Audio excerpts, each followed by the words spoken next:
Welcome to a special episode of the Imperfectionist Podcast. My name is David Rendell, and I was recently asked to be on the Decidedly podcast with Sanger Smith and his father, Shawn Smith. They are the owners of Decidedly Wealth Management, and they help family-owned businesses to better manage their wealth, but also to manage their businesses, to manage their lives, to manage their relationships. And so they asked me to come on and talk about the freak factor, to talk about the value of imperfection. And I thought that it would be worth sharing with you. They asked a lot of interesting questions for their audience. I love it when people ask me questions and it maybe gets me talking about something that I wouldn't normally say or wouldn't think of on my own, but the question, moves my thinking in a different direction. And so I hope you'll enjoy my appearance on this episode of the Decidedly podcast with Sanger Smith and Shawn Smith. Enjoy.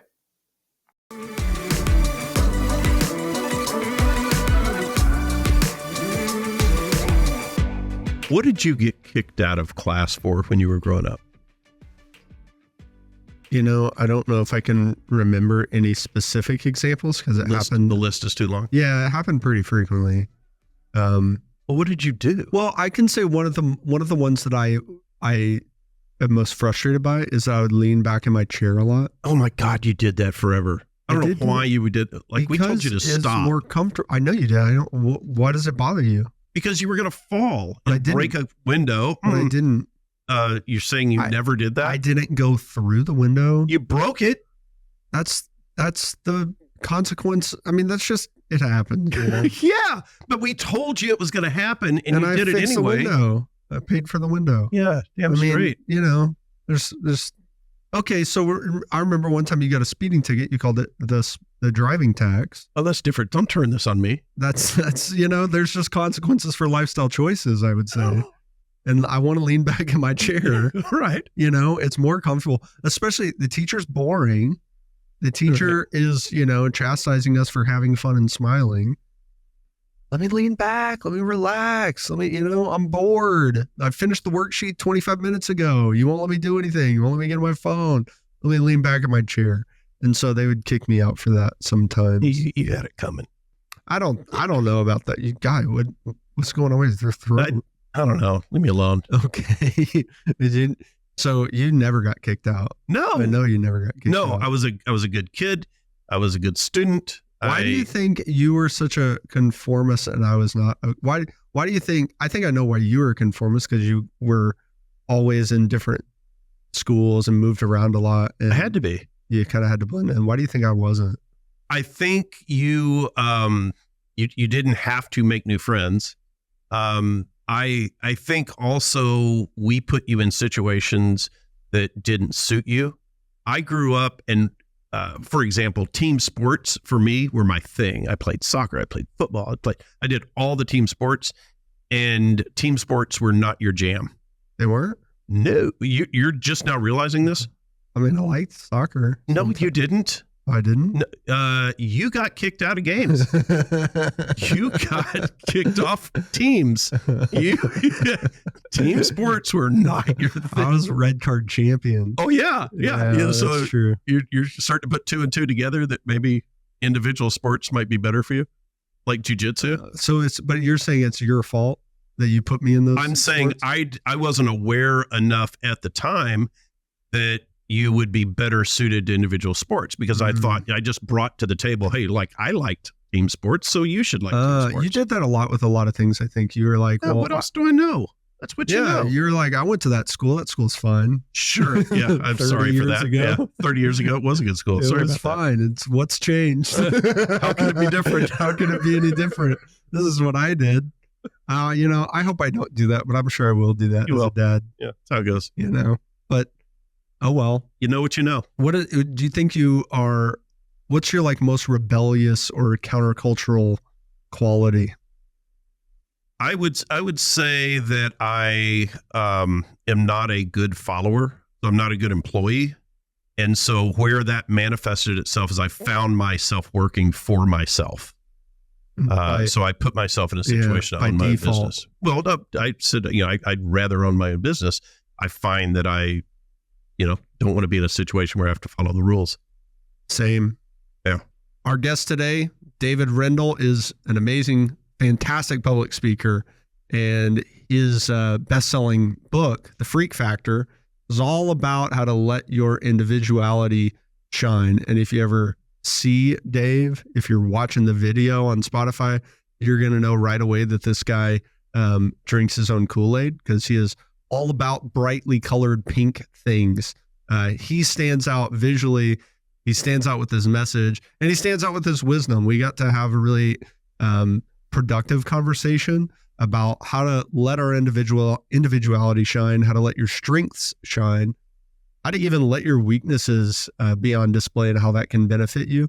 So I think if you listen, you're going to be more of yourself. You'll know how to be more of yourself, how to make your employees feel like they can be more of themselves, and laugh a little bit at our corny jokes. So I'm Sanger Smith with my dad, Shawn Smith, and this is Decidedly.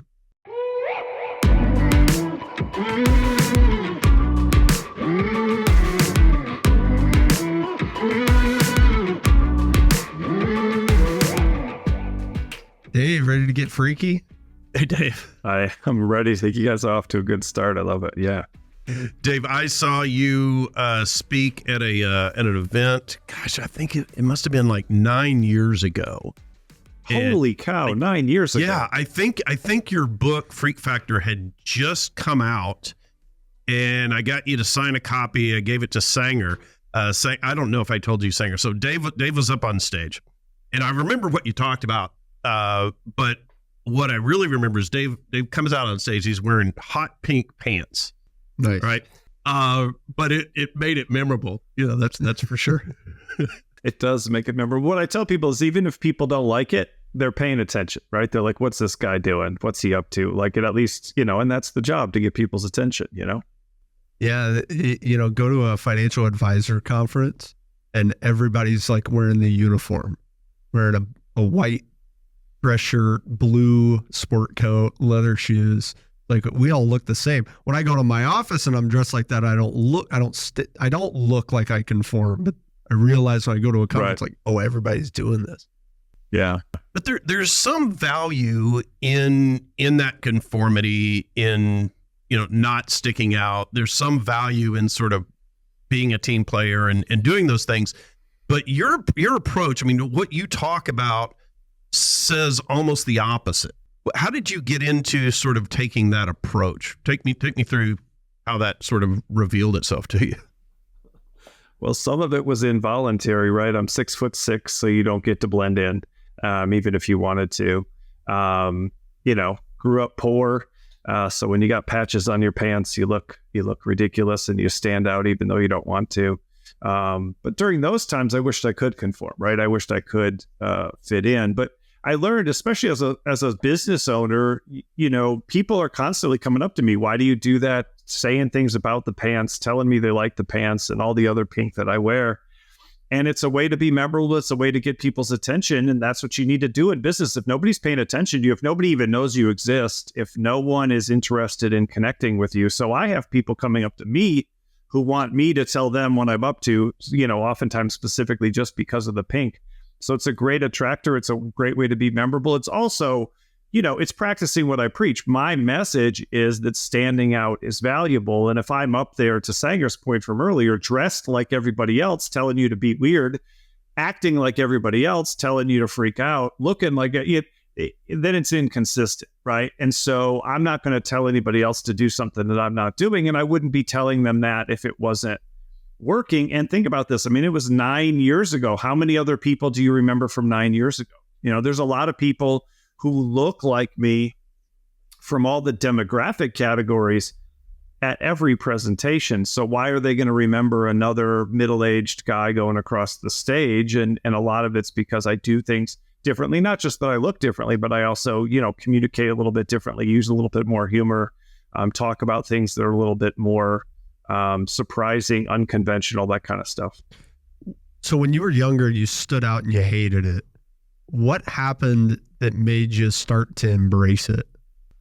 a lot of that stuff is dependent on the situation. When I was younger, I didn't have any confidence because the message was to fit in, right? The other kids would make fun of you when you didn't. The adults would punish you when you didn't. And I think as you grow older, a lot of people even say high school is about fitting in and then college is about being different, And I think definitely as you grow up, there's a lot more benefits to being different, visible benefits to being different than there were when you were younger. And so I think it has just been a long series of experiments. I didn't start by wearing pink pants. I got some pink shoes. And people loved it. The pink pants, the first time I wore it, I was worried it might not work or people would think it was a gimmick or something like that. But I mean, now my car's pink and all my books are pink and my triathlon bike is pink and I have pink tattoos, and it's a never ending source of, like I said, attention and memorability that you just can't buy. I talked about it one time at a conference for people in the HVAC business, plumbing and HVAC. And I told them, is anybody coming up to you and asking you what you're up to and why you're dressed that way? And this husband-wife team from Cincinnati just went full on pink with their business, pink walls, pink shirts, pink vans. And the guy sent me a message a couple years later and he's like, it's absolutely transformed our business. Nobody sees a pink plumbing vehicle, and he goes, so I said, well, did it work? I said, you did it, but did it work? He goes, yeah. He goes, people used to have to hear about us 6-7 times. He goes, now they see us once and they remember forever, our business. And so it's just been a series of experiments and seeing it work and seeing it matter. And also realizing that the message was that conformity works, but my experience was that it didn't, that you end up invisible, you end up average, you end up mediocre. And nobody remembers you and nobody pays attention to you in the first place. And that might be why that's the prevalent advice. The prevailing advice is blend in because most advice is necessarily going to come from people who are average. Hey, this is what worked out for me, our buddy. Blend in, shut up. Don't get promoted too far. You'll have too much responsibility. Well, it might be that blending in works for most people because most people are not at the margins, right? And most people don't have an extraordinary strength or weakness to capitalize on, perhaps. Yeah, so I think they do. So I think the problem is everybody's moderating, reducing, or eliminating those characteristics that would make them extraordinary because they've heard that message so long. So I think when you really dig into it, everybody, there's a great TED talk called The Myth of Average. And this guy tells the story of the Air Force was trying to figure out how to find, how to make the cockpit work. And their initial program was hire only pilots that are the exact same size.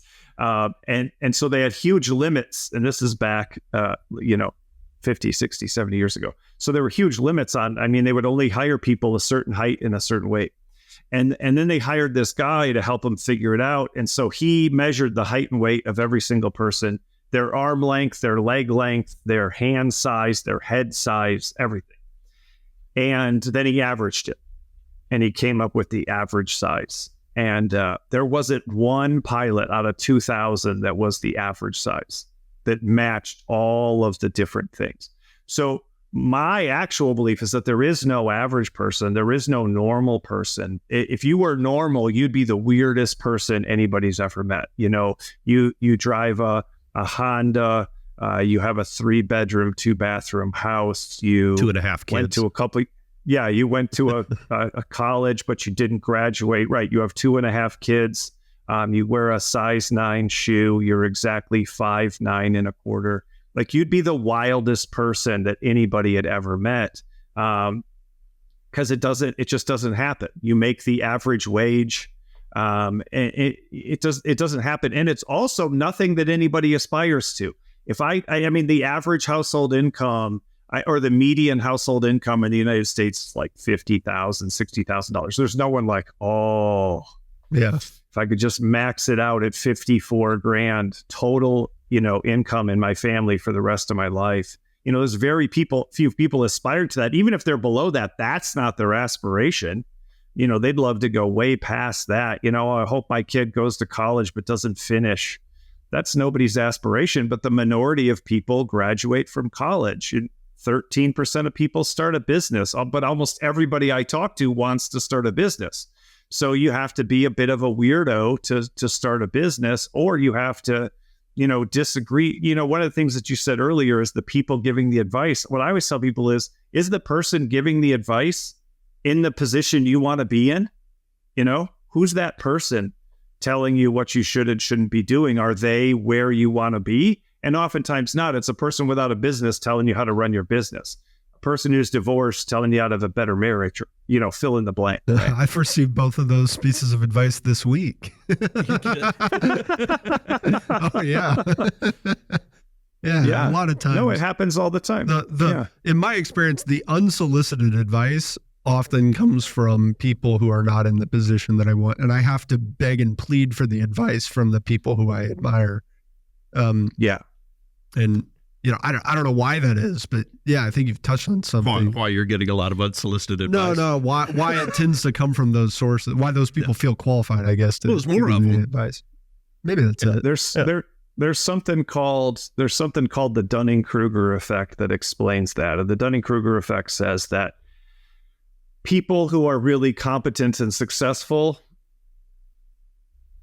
underestimate their competence and success because they're smart enough and successful enough to see the whole picture and to be smart enough to know what it takes to actually accomplish things in this world. And people who are unsuccessful and incompetent tend to dramatically overestimate, their competence and their intelligence. And so it is, in fact, the people who are the least competent and least intelligent who are the most likely to be like, I know exactly what you should do. Because they don't, the way they did it was they gave people a test of general knowledge. And they didn't care how you did. They just cared how you did compared to how you thought you did. And what happened was the people who did the best on the test were like, I missed a few and I could have done better. And there's some stuff on there I wasn't sure about. That's what the highest performers said on the test. And the people who just absolutely bombed it were like pretty much crushed it, probably got them all. And probably nobody did better than I did.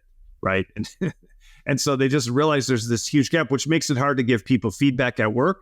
Oftentimes your lowest performers are like, I'm probably pretty above average. And your highest performers are like, am I doing something wrong? Is everything okay? Yeah. I've experienced that in employee performance reviews. Hey, how do you think you've been doing this year or this quarter? And the people who are just absolutely killing it are like, maybe like 6 out of 10. Like, what? Yeah. I was up all night trying to think of one piece of advice I could give you, and you think you're doing in the middle. You think you're failing. Do you think it's because high performers, I think, would typically have a higher level of self-awareness, and so they're able to more accurately assess based on their potential, whereas people who are not more successful, they maybe lack that ability to self-evaluate? Self-awareness and also just awareness of anything, right? When I graduated, I got a master's degree in counseling psychology, and I was flipping through the book, while I was sitting there, and they get real specific about what the doctoral level people did. So I'm pretty proud of myself for getting a master's degree and feeling, I'm a master or something, right? And I see this guy graduate with a doctorate in physics. I couldn't even pass physics in high school. He got a doctorate in physics, and he studied the flow of air around lawnmower blades, right?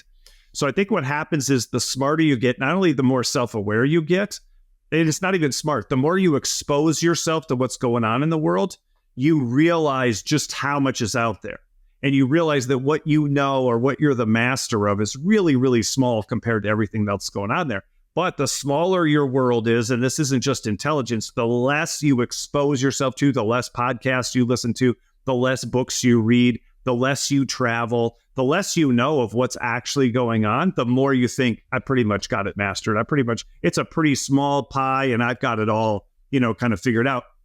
The more you expose yourself to things, the more you learn, the more you grow, the more people you meet, the more different kinds of people you meet, the more you go, wow, there's a lot out there and I'm not even close, right? Yeah, that is so true. The people that I interact with who are less on sort of a learning path or a learning and growth mentality, tend to come away from learning opportunities that I'll attend with them with less insight. They're like, oh yeah, I've heard it before. That they kind of blow it off. But people who are really seeking personal growth can go to even an ordinary presentation and get something out of it because they're seeing beyond what is being communicated. Yeah, and I think that goes back to something you said earlier. You said why, and I think sometimes it can be a little bit of insecurity. If I admit that I need to learn something, then it means I'm admitting I don't know everything, which can be hard for me to take if I'm insecure about things. So it does take a certain amount of security to go into a situation saying, I don't know it all. I could benefit from what this person on stage says. And so I think that's where some of the advice comes from. I think, unfortunately, sometimes the advice comes from people actually not wanting us to succeed. So I used to be a college professor and I taught management and leadership, and I taught mostly non-traditional students. So these are people with families and careers, and they're coming to school at night to try to better themselves, and they're studying business and management because they want to get promoted and have a better life. And I went to a conference and spoke at a conference about adult education, and there's a thing called first-generation college students. First-generation college student, the first person in their family to ever even go to college, forget graduating. Nobody in any of their ancestors has ever gone to college. And they did this research to find out, how can we help these people succeed? And they found the number one barrier. My guess was the number one barrier was a lack of support from family and friends. Like, how's my mom going to help me study for college if she didn't go to college? How's my brother going to help me edit my paper if he's never been to school or whatever? But it wasn't lack of, or my dad can't help watch my kids while I'm in school because he's busy working 2 jobs. But it wasn't lack of support. It was active discouragement, right? It was active discouragement. It was, you think you're so special, you're going to college. Oh, you think you're better than me going to college. Oh, so the life we gave you isn't good enough. Oh, so you're so great and we're so stupid, and I guess we're all a bunch of losers. So unfortunately, some advice that people give you is designed to keep them from feeling like they've failed. If I can't celebrate your success, what I'm actually seeing is, if you get there, you're better than me, and that brings me down. I want to feel big by keeping you small. Yeah. And if I had the same barriers to school success that you did and you had school success, now the lies I've been telling myself about why I couldn't achieve that, if you start a business and crush it, then the mindset that I had over the years of businesses don't work and there's nothing I can do and I'm just stuck in this job. Now you're undermining my negative belief system, and I don't like that. And if I can keep you small, I can feel big. And if I can keep you failing, I can feel successful. And I wish that wasn't true. But again, that's just one example. I think sometimes advice does come from a place of people who don't want other people to succeed because of the way it would make them feel about themselves. Yeah, I think even being aware of that, we have to check ourselves when we're in a position to give advice to a friend or family member. It's like, just by being aware of that doesn't mean I'll never accidentally give advice that prioritizes my value set over your value set. Just the other day, a friend of mine was like, well, like in the next few years, I want to get a new building for my business. I also want to buy a new house. And he was like, well, my parents said I should get the house first. What do you think? And I almost just said the opposite of them. I almost said, get the building first. And I realized that I was going to give him the same type of advice that his parents had given him. His parents, who had never owned a business, are looking at this from the perspective of, well, the most important thing you can do for your financial future is get yourself a house. And I'm looking from an entrepreneur perspective, saying the most important thing you can do is make sure your business is crushing it. And then you figure out everything else afterwards. Yeah, I had a little bit of that. But it's up to him. It's like, I don't know what's important to him. I had, so I was the first person in my family to graduate college. And during college, when financial stresses happened, I didn't have anybody that I could turn to that would help me struggle through those financial issues and graduate. And I don't think that my parents were trying to be malicious or hold me down or, any of that. I don't think they came from a bad place. Just the advice sort of just stopped because they didn't know what to do either. And I think it really highlights kind of the point you're making is make sure you're getting advice from people who have been there or who can be objective and aren't sour graping it, for example. I want to go back to what we were talking about a minute ago. We were talking about sort of looking at leaning into weaknesses or perceived weaknesses that can really be opportunities to shine. Yeah. How do you assess what those characteristics are? And I'm not talking about the demographic characteristics of being 6'6" or something, but sort of the psychographic characteristics about I tend to be, on the extreme of conscientiousness, organization, or aggressiveness, or whatever it is. How do you determine what those opportunities to highlight can be? Yeah. So, I think it starts with self-assessment, right? There's a lot of great assessments out there. DISC, MBTI, Myers-Briggs, StrengthsFinder is a good one. Colby, there's a lot of great ones. I've got a new one that I'm developing called Amplify. And there's a short assessment connected to my Freak Factor book that people can do where you pick your strengths and weaknesses and then see how they're connected. But also, you got to then correlate that with what are other people telling you, right? What kind of feedback do you get from your spouse a lot? What kind of feedback do you get from your kids a lot? What kind of feedback do you get from your employees a lot? What kind of feedback do you get from your partners? And if you start to see patterns, then that's a pretty good sign that's you, right? If you're like, I think I'm like this and everybody else disagrees, then you got to look at whether you're wrong about your self-awareness. But when you start to see patterns, when you start to see consistency, but also, I do think some people do have a healthy enough sense of themselves. When I go to parties, I start to get exhausted and I don't like to be around large groups of people. I recharge by being by myself and I like peace and quiet and I don't like a lot of activity. My oldest daughter was smart enough to never, she understood herself well enough, 6, 7, 8 years old, to be like, group sports isn't my thing. A ball, lots of kids, lots of noise, getting hit in the face, running into people, getting tired and exhausted. That's not for me, right? At a very young age, she was able to say sports is not my thing, right?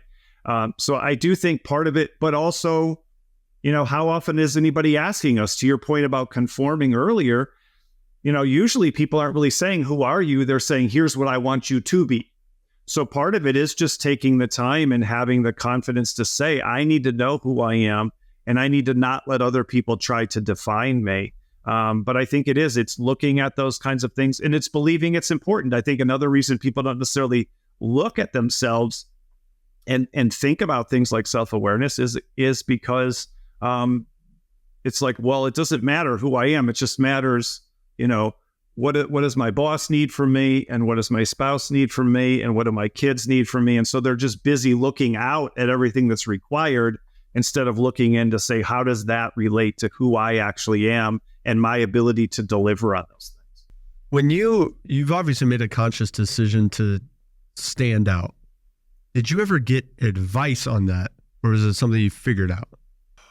Yeah, any of the advice would have been the opposite, right? And you can tell that because if you go to a trade show, like you said, you go to a financial conference, you go to a wealth management conference, if you look down the trade show booths, they're all dark blue, dark red, white lettering, primary colors. People are dressed professionally, whatever that means. A lot of golf shirts, a lot of blazers. There's not a lime green one. There's not a bright pink one. So what most people do is they kind of look around and kind of go, what's everybody else doing? And that must be working. So I'm going to do it. And I think that's the biggest mistake. They assume it's working. What they don't know is that booth right next to you is about to go out of business. The next three down haven't made money for the last 5 years because no one knows how they're any different than any of the other wealth managers. One of my favorite wealth management stories is I did a talk once for this. I don't know if they exist anymore, but it was like a broker dealer. I'm blanking on the name right now. Broker dealer, like up in Boston.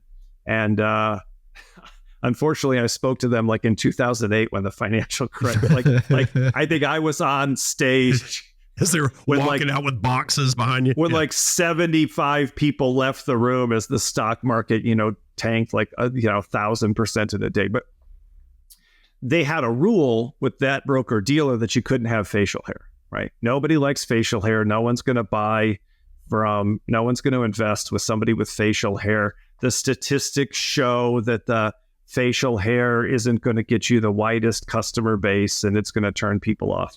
And every year, the guy who set the records, every year the guy who won and dominated for that broker dealer had like one of those goatees where it's not clear that he has a mouth underneath it, like a just full on walrus, like where the mustache of the goatee like goes down to the chin, and then it doesn't look like there's anything there other than a giant pile of hair. And every year, the guy with the biggest facial hair dominated the people who followed the rules about, you can't have any facial hair. So I heard, my first boss said the same thing. He got on this guy, they had hired this guy, and they're like, hey, if you're going to be successful here, you're going to have to shave that mustache.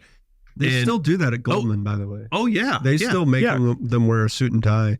And whenever I meet with the Goldman reps, I always make sure to dress as far away from a suit and tie as possible, just to rub it into them. Just be like, this T-shirt feels great. Yeah. I'm just, I can just really. There was a guy one of the early training sessions I went to when I started in the career, and he had on these kind of cool suede shoes, and they had like red sole on them. I mean, they're kind of hip and cool.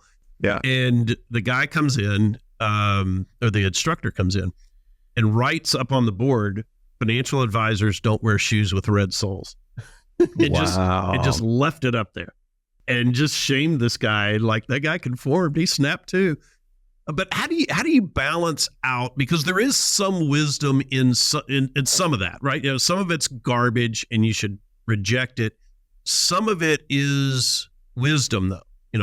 Hey, to be successful, you'll want to act this certain way because here's all our research that says this is a successful behavior, for example. Yeah. How do you weigh that type of advice, which might have some merit, with stuff that is just crap? Is there a way that you can look at this and decipher it? Yeah. So research is always on average, right? 67% of people said, 89% of people said. So the question is, am I working with that 89% or am I working with 11, right? Am I trying to work with high net worth individuals who've gotten to the point where they might even almost...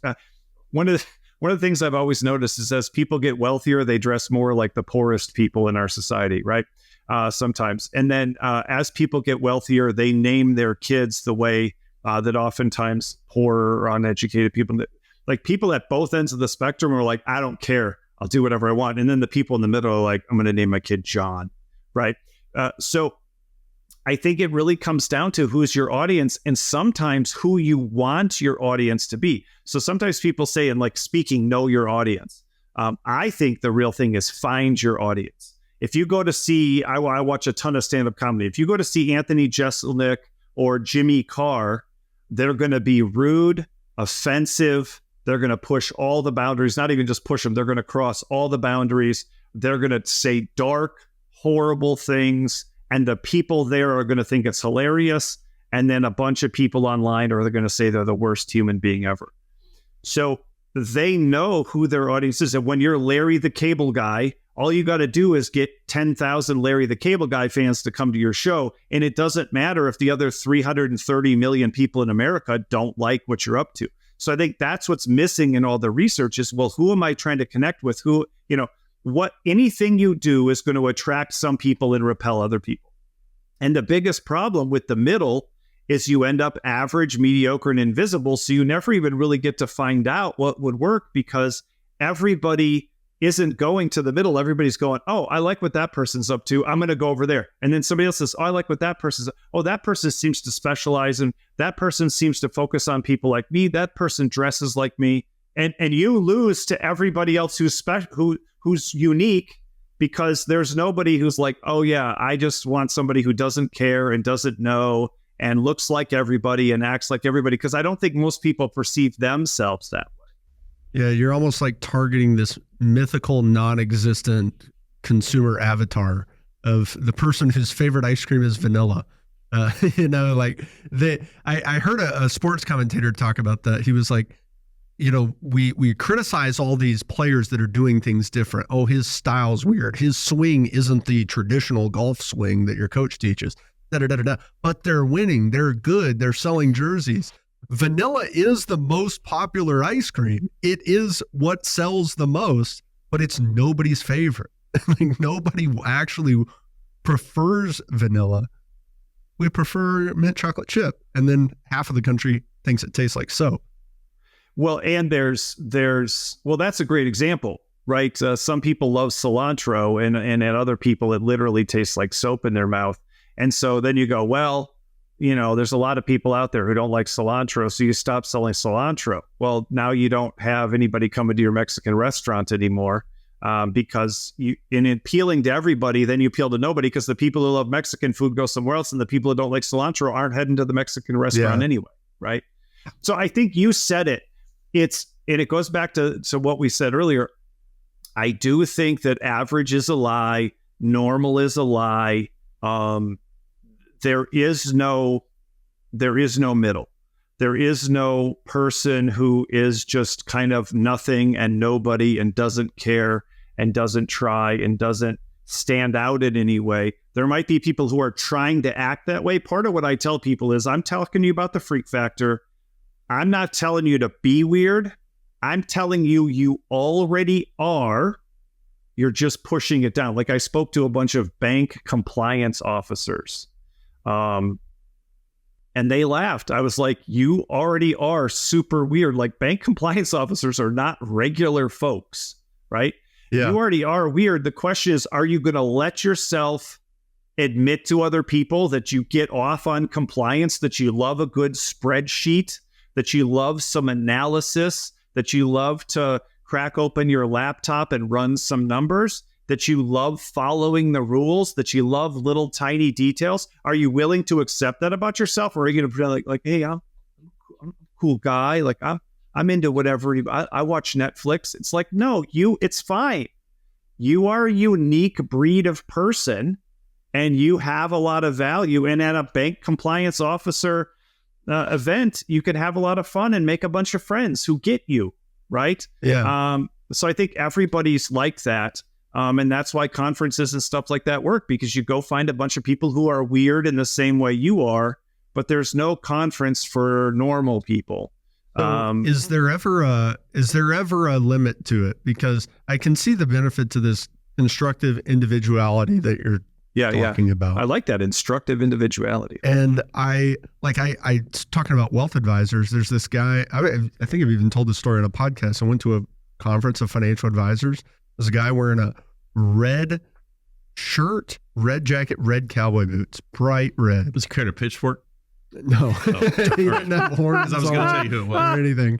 Sanger was having a terrible, terrible dream. He'd gone the wrong way after that. I was actually at Goldman. Well, then it was. He did have a pitchfork if it was at Goldman. Were you in the basement? Yeah. So this guy, it immediately struck me because I kind of had the opposite attitude. I was not as open to these ideas that you're talking about, Dave. And I was like, yeah, man, that's not a good move for a financial advisor. Who's going to trust him? And I find out the guy's crushing it. And he also happens to live in Lubbock. Well, Texas Tech's big deal there. Oh, there you go. Okay. They love red. They Lubbock, love Texas Tech, Cowboys, people with a different sensibility. Right. Who are you trying to? He wasn't trying to get the people at Goldman to hire him. He was trying to get the people in his neighborhood to hire him, right? That's a totally so how different do I balance that with a counterproductive, rebellious attitude? So if I have a face tattoo, that's going to be might be over the line. It might be over the line for a wealth manager. Maybe not for a makeup artist. Yeah, unless you're doing wealth management for people in prison. That's a great example. So what you want is something that attracts the right people. You're doing it to, you said instructive individuality or productive individuality. So what you're asking is this going to attract the right people, and is it going to repel the wrong people, right? So somebody did say once, like they talked to me for an hour in person about speaking at their event, and then they were like, hey, are the pink pants optional? And I'm like, well, I've never done it without pants, but I mean, I'm open to it, and do you pay me more if I'm up there, in my undies? What the pink pants do is if somebody doesn't like the pink pants, they're probably not going to like the talk. Does that make sense? Yeah. And people who think the pink pants are awesome are probably going to like the talk. So it's a way to, it's a way to weed out. It's like cleaning your list, right? It's a way to screen for, your ideal customer. So I think the question is, if it's repelling basically everyone and attracting almost no one, then, but to your face tattoo thing, I think 5 years ago, people would have told you no one should have a face tattoo unless you're trying to be in a gang or run some kind of prison gang. And then people like Post Malone and Jelly Roll are having just amazing success right now in music. And then people are like, oh, okay, well, there is a time and there is a place in which, your face tattoo is not a negative, and I feel like doesn't turn people off. My mom's generation loves Jelly Roll even more than mine. Like the generation I would have thought would be more critical to the face tattoo. Yeah. So Jelly Roll. Oh, yeah. I had no idea who he was until y'all told me. Oh, yeah. Jelly Roll's awesome. So I think that's fair. Yeah, that's fair. If you're going to the country club. Yeah. I get that you're not saying be off-putting. Yeah, be off-putting, just to be controversial, right? I get that you're not saying that. Have you seen anyone sort of identify, hey, I'm going to lean into this thing, and it just blew up? You hear about it, you go, oh, no, you should not, that shouldn't have been the thing you leaned into. Yeah, I don't, probably because I'm always looking for the opposite story. I don't know that I have any off the top of my head, but I think there's definitely people who are just weird in a way that doesn't accomplish anything for them, right? It doesn't resonate with anybody. But then again, I mean, it goes back to Sanger's thing. It's what you're into. So when somebody's like, oh man, I'm doing this new healing thing where I wave my hands around you and I just get your vibes and then we realign your chakras or whatever, like that feels like absolute nonsense to me. And then the dude's got 80 people at his retreat. Somebody else is running a silent retreat for 2 weeks. And I'm like, I would want to go there just to mess things up and talk to people. And yeah, like I can't imagine doing any of that. So again, I think sometimes there are niches, there are small areas, but I think some of it, to your point, right, isn't about, my message is never get weird. It's that you already are, like, just embrace those qualities you already have. I like to be active.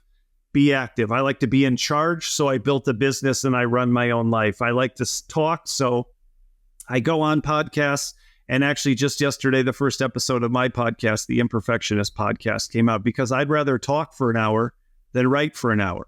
So my message is just build a life around who you are and try to find success by productively applying the qualities you have that are going to look like weaknesses to some people. Like Sanger sees, I don't like the boots. I don't like the outfit. I don't think that's going to work.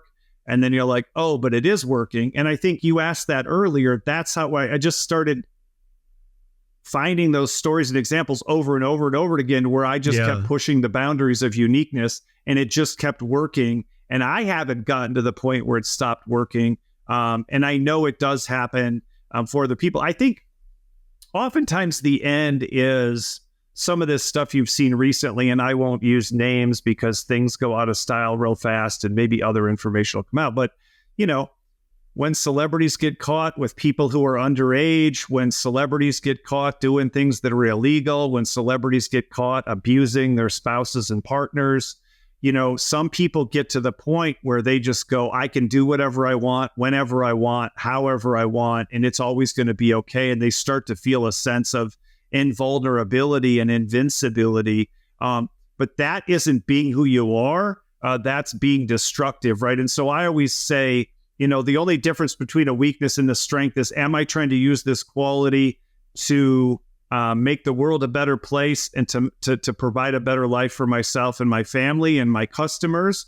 Or am I trying to use this quality to tear others down, damage others, damage the world, those kinds of things? So I think that isn't ultimately about strength and weakness. It's about the way that you apply it, right? And the way that you use it in the world. It sounds like what you're saying is, if what you are doing is authentic and it's something that you're embracing, you like it, you're not doing this thing just to be different or just to get attention.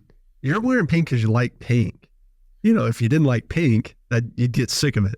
Well, yeah, let me tell you that story. So that's a great example. So I didn't just one day go, it'd be weird as if a dude was wearing a bunch of pink, right? I have 3 daughters. I tell a bunch of jokes in my speeches about how living with all women is gradually turning me into a woman.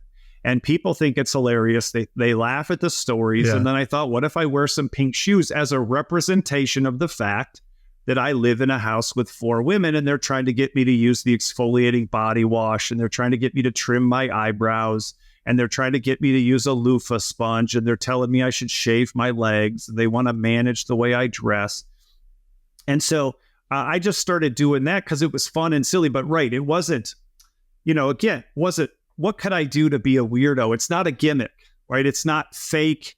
It's not some kind of calculated thing. It was a natural thing related to the life that I had and the message that I had. And my message was be unique. And so it was a way to demonstrate that and to test that out.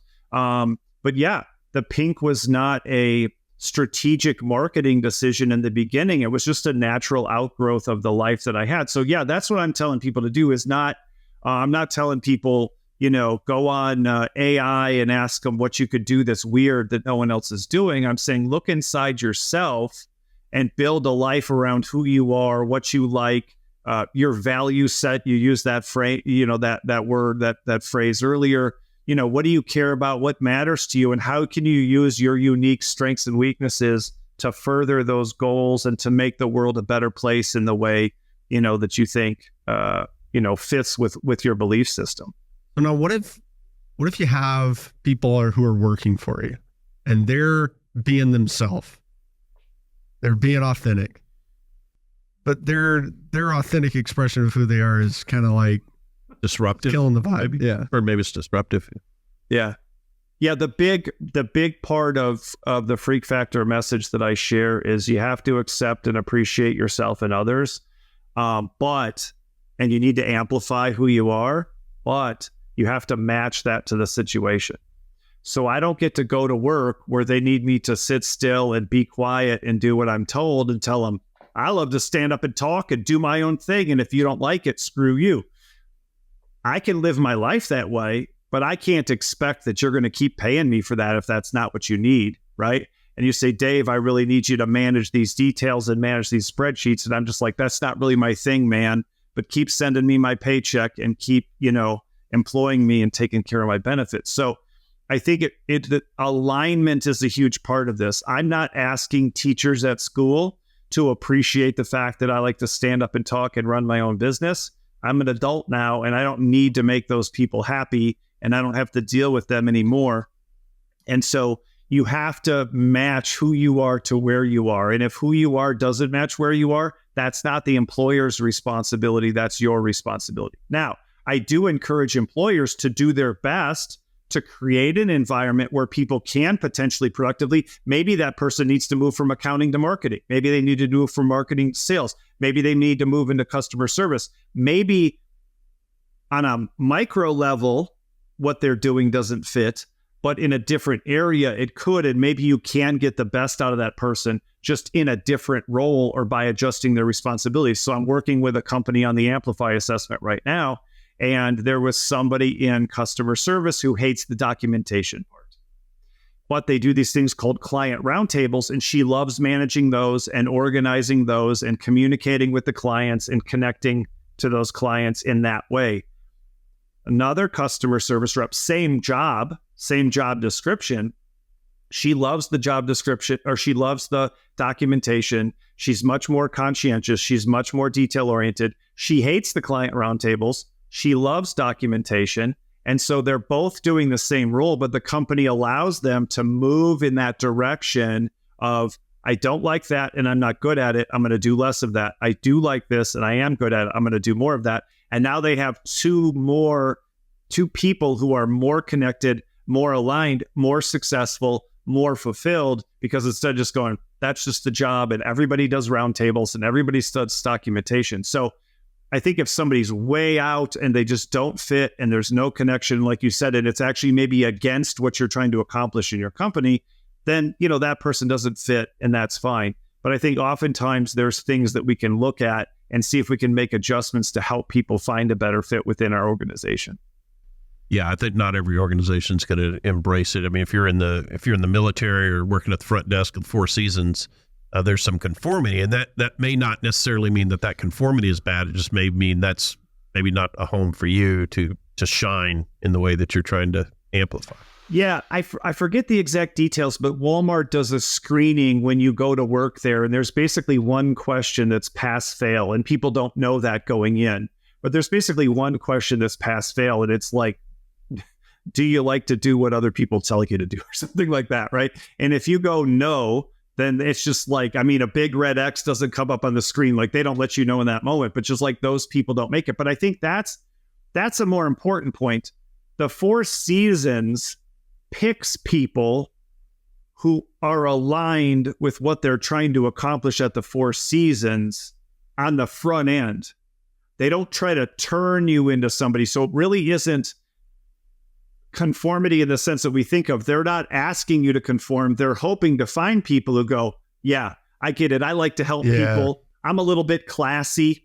I got good manners. I've always been kind of professional and kind of a grown-up. I enjoy helping other people to have a good time or to have a good experience. I'm very responsible, right? And that's really my vibe.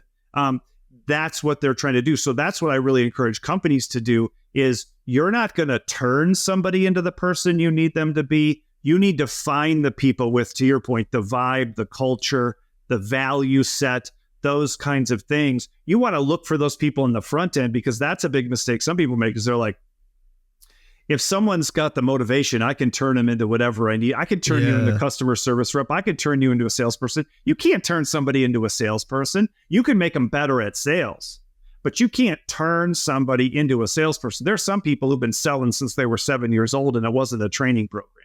Some people get it and some people don't. Some people will keep going in the face of no, and some people won't. And you can't teach that, and you can't even incentivize that. That's what sales is. There's huge incentives. How many people wash out of wealth advising? How many people wash out of financial? It's outrageous. The number is outrageous. If somebody had a reliable way to turn anyone into a good wealth advisor, they would never need to do wealth advising again, because they'd be a multi-billionaire. The success rate in this field is so low because there's a limited number of people that have what it takes to do this. And even the people who sort of limp along only do it for a very short period of time. If it's not who you are, it's just not going to happen. If it's who you are, you can get better at it and you can have great success. If it doesn't fit with who you are and with your general mindset and way of doing things, there's no chance that you're going to be a high performer. Yeah, you can't fake it. Decidedly, we go through our values every day, and one of those values is have the freedom to be yourself. And that's both like an encouragement of myself to be myself, but it's, hey, I need to put myself in the position where I do have the freedom to be myself. If I'm finding myself in a position that is asking me to conform repeatedly to something that's antithetical to my strengths, I got to get out of that position, because I'm going to do myself a disservice, and whatever organization or employee or boss or whomever, client maybe even, who's relying on me and expecting me to conform, I'm going to do them a disservice, because I can't do this fake thing as well as someone who can be authentic doing it. Yeah, and I think when you look at a company, you want to allow that company to embrace its freak factor, let's say. And so if you're designing the company to stand out in the marketplace, to be unique in the marketplace, to capitalize on the things that are different, then to your point, Sanger, I think you bring in people, allow them to be themselves, but you've got to do a good job of hiring the right people who what they're wanting to be. I've definitely hired the wrong people before. I think we all have. Earlier I was thinking of, when we started talking about employees, I used to have a guy that would wear contrasting plaid patterns. And he was so adamant that was like the cool thing. And I was like, dude, you want to wear a green suit? That's cool. But please have the pants match the jacket. Right. My eyes are bleeding a little bit when I'm looking at you. Yeah. I think you made a great point there a couple of seconds ago. I think one of the lies, we were talking about that earlier, the lie about the middle. The other lie is organizations just go, I don't need people to be themselves. I don't need people to be happy. I don't need people to be in the right spot. I just need people to do their job and everything's going to be fine. Just follow the rules, do your job, do what you're told. And to your point, those people aren't productive. They're not engaged. They're not successful. They're not fulfilled. They don't put time and energy into their work. People are like, I don't have time for this stuff, Dave. I just need people to do their work. People only do their work when it fits them. And when it doesn't, sometimes they're literally not doing anything. This isn't, oh, well, Dave, we're not here just to make the employees happy. We got a business to run. Guess when your business runs best, and guess when it won't. If you've got a bunch of unhappy, unmotivated, unaligned employees just barely going through the motions every day, that's a massive amount of work to do as a manager. This is for organizations. This isn't socialism for the employees. Everybody's awesome. Everybody gets what they want, and it doesn't matter what they do. Helping people find the right fit, like Shawn just said, finding the people who fit in the first place, making sure they're aligned with what you're trying to do as an organization. If you're unique, are they unique in that same way? Do they value uniqueness? Are they willing to support that? That's absolutely huge. And if you get that right, everything else is automatic almost. And if you don't get that right, every single day is a slog, because forcing people to do what they don't want to do is nearly impossible. And I studied leadership and taught it and wrote books about it. And it's really, really hard, if not impossible, to just force people to do what they don't want to do. And that's what you have when you don't have a line. Yeah, that's a good point. Dave, thanks for being here. A final question for you. What is your final decision-making tip for business owners? Yeah. One of my favorites is, and I learned this a long time, maybe reading the 7 Habits of Highly Effective People. And they ask you guys talked about values, you set up your mission, you set up your vision, you set up your core values, you set up the key roles in your life and all this kind of stuff. And the biggest thing that I ever learned about decision-making that I really like is what I call basically pre-deciding, right? You don't, in the moment, in the middle of some situation, decide what you're going to do. You decide ahead of time what your values, your goals, and your mission are. And then in the moment, you make decisions that are consistent with that. Does that make sense? So If I decide that I'm going to be healthy, this is a great example because it just happened. I'm doing 75 Hard, which is this program where every day you're supposed to do 2 45-minute workouts. One has to be outside. You drink a gallon of water, you read 10 pages of a nonfiction book, you follow some kind of diet, and you don't drink alcohol or eat a bunch of sweets. And one of the workouts has to be outside, and there's sort of no excuses except, he's got liability issues. So he's like, look, if there's a hurricane or a lightning storm, don't go outside. But my daughter came over and she wanted to go for a walk, and I needed to hit my second 45-minute thing. And my earlier workout in the day had been on the exercise bike inside. So I need to get outside. And it starts this massive downpour. So what I've decided is I do what I say I'm going to do. I achieve the goals that I set in my life. And when I say I'm going to do something, I do that thing. So there was no real decision to be made in the moment of, am I going to walk in the rain? I just walked in the rain, put on my rain jacket, and went and did it. If I say I'm going to do my 45 minutes, I'm going to do my 45 minutes. My wife and I just had our 29th wedding anniversary. If I value my marriage, I'm going to do things that are consistent with trying to make that marriage better and trying to keep that marriage together.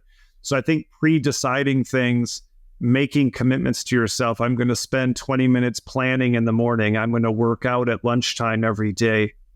I'm going to take my spouse on a date night once a week. Every year, we're going to sit down and work on our goals. I'm going to, whatever it happens to be, I think what successful people do is they make a lot of their decisions ahead of time, and then they simply live them out over a period of time. And what a lot of unsuccessful people do is go, see how I feel tomorrow, see what happens, and see how I'm going to respond to things and what I'm going to do. And I think oftentimes those that people end up all over the place or ending up not really anywhere, instead of saying, I'm going to make decisions clearly, thoughtfully, and ahead of time, and then I'm going to live those out over time. That's great. Where can people connect with you, Dave? Yeah.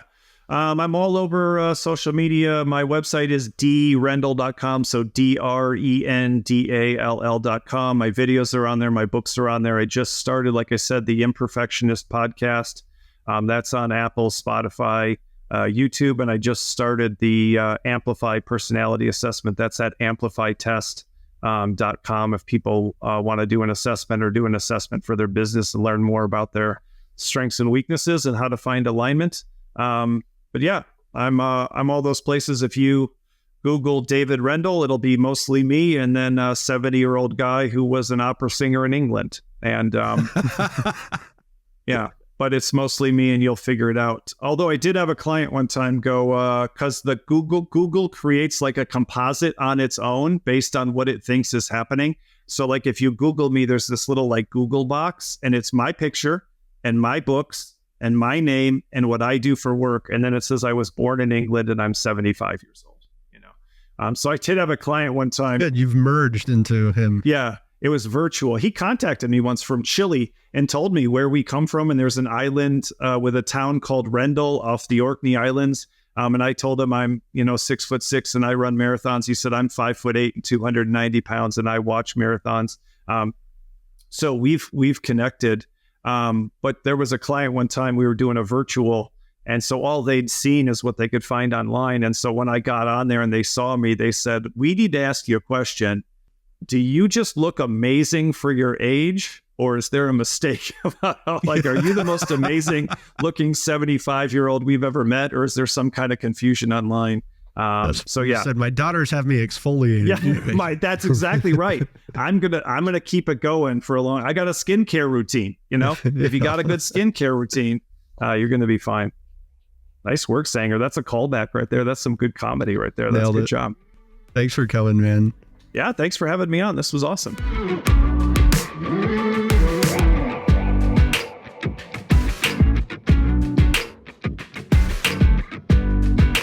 My takeaway from talking with Dave is when you're looking at leading a company or owning a company, embracing your uniqueness. He called it the freak factor. But when you're doing that, don't be afraid to do it. Embrace it so that you stand out from the average, as long as it's attracting the people that you want. I think a lot of times people are just different for the sake of being contrarian, and it might be repelling the people that you want. And so I think that was a good point he made about when you're embracing it, make sure it's creating a positive effect and bringing on the people that you want. I got a good reminder today to evaluate the source of the advice. If the people who are giving me advice are not in a position that I want to be in, and I need to be aware of that when I'm evaluating the advice. And they might be in a lot of successful positions. I remember one time we were in Vegas at a financial, I don't remember if it was Barron's or something. We were at some conference. Mm-hmm. I was like, man, these guys are so successful. And you said financially. Yeah. And then I thought about it. I was like, oh yeah, that one guy was on his third marriage, or that other guy, his kids don't talk to him. Oh yeah, this is about the only thing they got going for them. So yeah, if they got ideas on how to get a new client, I'll listen. But beyond that, everything else, I'm going to kind of toss it. I hope you enjoyed that episode of the Decidedly podcast, here rebroadcast on the Imperfectionist podcast. Wow, that's a lot of cast. Just said that a few times in a row. Again, I'm David Rendall. I hope you're enjoying the Imperfectionist podcast. I'm going to do a little bit more of this over the coming weeks and months, share guest appearances that I've made on other people's podcasts, in addition to releasing new episodes of the Imperfectionist for you. Again, I'd love to hear your comments, love to get your feedback.